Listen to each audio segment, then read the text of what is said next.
I'm Eric Campbell, and it's time for 5 things to consider before buying your first embroidery machine. Number 1, new or used. The choice to buy new or used is about more than cost. If you buy a used machine that hasn't had the proper upkeep, you might be fighting the machine and the flaws it has, as well as your learning curve if you're just starting out in embroidery. So think about that before you just buy a used machine. The second thing is ease of service. Depending on how local your distributor or your manufacturer is to you, it may be really difficult for you to get a tech out to see you, especially if your machine doesn't have a lot of techs that are generally available in your area.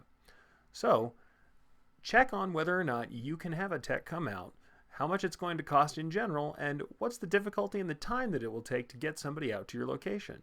Otherwise, you may be down for longer than you think, and that adds to your cost of ownership. Plus, if you're somebody who decided to go for a used machine, you had better check whether or not that machine has available parts. You may find that for some discontinued machines, some rather old machines, or brands that just aren't sold anymore, you have a problem finding the parts you need to get back on track once you have a major flaw. So, check to see the ease of service before you buy a machine. The third thing is official support and documentation. You want to check and see exactly what there is available before you buy your machine. Whether or not your manufacturer is giving you the support you need, the documentation you need to learn how to run the machine. And also whether or not they have classes or other kinds of training available so that you can get up to speed.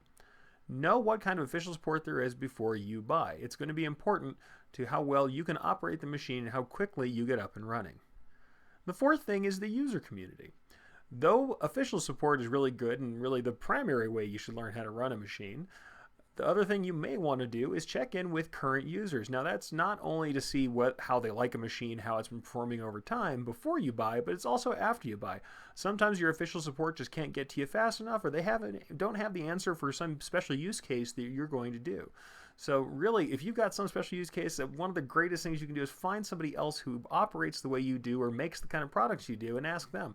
And that's really about your unofficial kind of user community. So before you buy into a machine, it's great to find out, hey, does this machine, this brand, have a user community? Are the people out there talking about it and helping each other?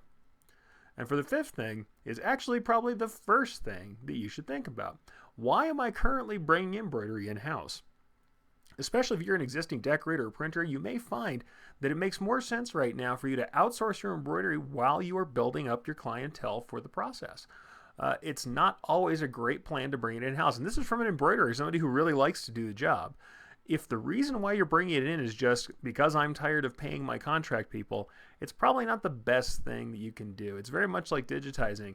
If it's about being able to produce quickly, have more control over your quality, or to have an all-in-one, one-stop shop where people can get things done, do multimedia, do something special, something that's not done by your contract shop, those are fairly good reasons to go ahead and bring something in. Now, I'm not saying that I should dissuade you entirely.